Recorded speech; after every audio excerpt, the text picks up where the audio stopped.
Been a little minute since I've done one of these. Make sure I'm centered here. Let's turn on this main light. That look good. Let's turn on these Gobi lamps.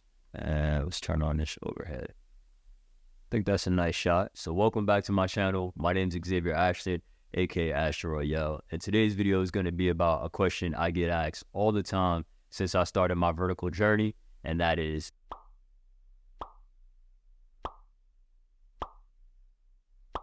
what camera do I use as a content creator? So for the past 6 months, I've only been using 2 cameras, but in 2023, I had like 4 cameras, which was unnecessary, completely diabolical, unneeded. Moving on. Now, the first camera I had was the Sony a7 III. I bought that camera when it first came out, so I had that camera for like 3-4 years now. And that camera, still to this day, I absolutely love. That was the first camera that I had that got me into full frame, got me into taking pictures, video, got me into this whole content creating thing. I forever loved that camera. It would always be like my first real camera. And I say my first real camera because I started with a Canon T6i. So yeah. Now the one thing about Sony cameras, which could be a pro or a con, depending on how you look at it, but they're always gonna upgrade. So the next camera that I bought is still used to this day, the undisputed hybrid champion, and that is the Sony a7 IV. And the reasons why I love this camera so much and still use it to this day, number one being the features in this camera allow you to not only shoot photo, but video at a high quality. So now if you don't know about the Sony a7 line, it comes in 3 variations. So R specializes in photo, S specializes in video, and then the a7 series is just the best of both. So in this camera, you have a 33 megapixel sensor.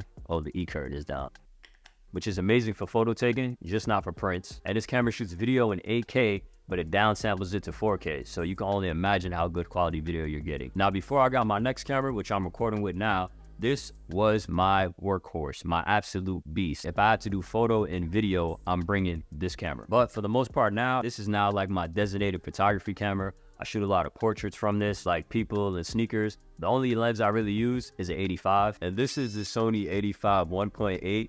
Absolutely love this lens. This was actually the first lens that I bought after I caught my a7 III. So this was my setup in the field. So any picture on my Instagram that you've seen of me or any photo that I've taken of clients and friends, this was the loadout. Well, a7 IV and the a7 III was the loadout. That was until I copped this big bitch, and this is the Sigma 85 1.4. I still have yet to use this in photography, but for videography, I use this all the time. Most of my talking heads are shot with this, and that 1.4 and Sigma just being so damn crisp and sharp, the results are unbelievable. So now when spring and summer come back around and I gotta get those fit pics, this is gonna be the loadout. So the next camera that I had was the Sony EV1Z1.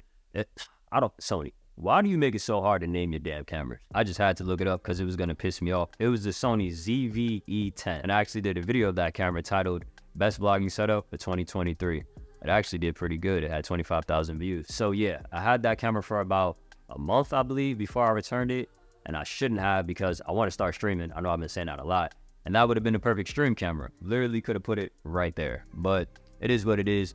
The reason why I actually bought that camera is because I wanted to start vlogging more. And now, mind you, this is now like more simpler. My vlogging setup at the time, I only had an a7 III and an a7 IV. So the a7 III doesn't have the flip out screen, a7 IV does. Now, I'm still not comfortable with vlogging. I definitely want to get better at it because I want to do more vlogs, but I just felt like the setup that I had, now mind you, I had the Joby tripod, which it broke, but Joby tripod, a7 IV, Rode mic, where's my 20? Sony 20mm f1.8G for the lens. Personally, I just felt like somebody that was uncomfortable vlogging to have this big ass setup. Mind you, like I said, this handle is smaller. The Joby tripod is long as hell, but it was just too much. Like everybody was looking at me. I just felt like really uncomfortable. So I went and bought that camera, the Sony ZV-E, whatever the hell it's called. And believe me, when I tell you that camera took me out of my comfort zone, I simplified the hell out of that camera. I had like the little Manfrotto tripod. The camera's already small.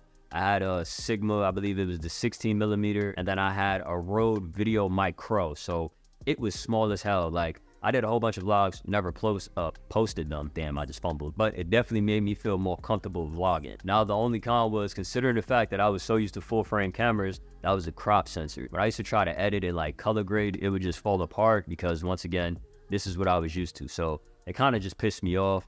To be honest, I could have just put in like auto white balance, auto ISO, but I kind of like that cinematic feel, and I couldn't really get that on that camera without the colors looking like really muddy.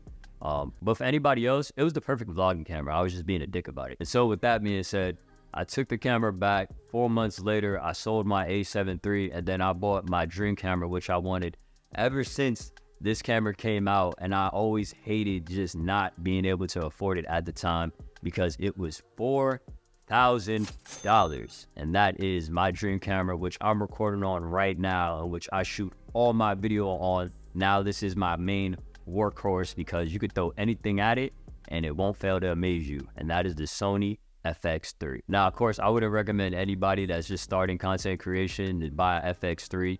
Honestly, you could buy like the Sony ZV-E1 right now, because that honestly is the best camera for creators. I think it's like $2,100. It's damn near a baby FX3. It has like this AI stabilization, which I hope whenever they make the FX3 Mark II, it has that, because you could like not use a gimbal at all and still get like gimbal-like footage. If I'm a recommended camera, definitely creators, Sony ZV-E1. But back to my FX3, I love this camera, man. Like I said, I strictly use it only for video because it has a 12 megapixel sensor. I mean, you could take photos with it, but they're really not going to come out great. I mean, you could post it on Instagram, but 12 megapixel sensor, it is a low light beast. It could be pitch black outside and you turn on that dual ISO to 12,800 and it's damn near like you got night vision. It's honestly crazy. You also can shoot 4K 120, which is slow-mo. Now, personally, I shoot everything in S-Log3. I don't even know why I wanted to color grade, because it just makes everything more difficult. But I mean, the end results are just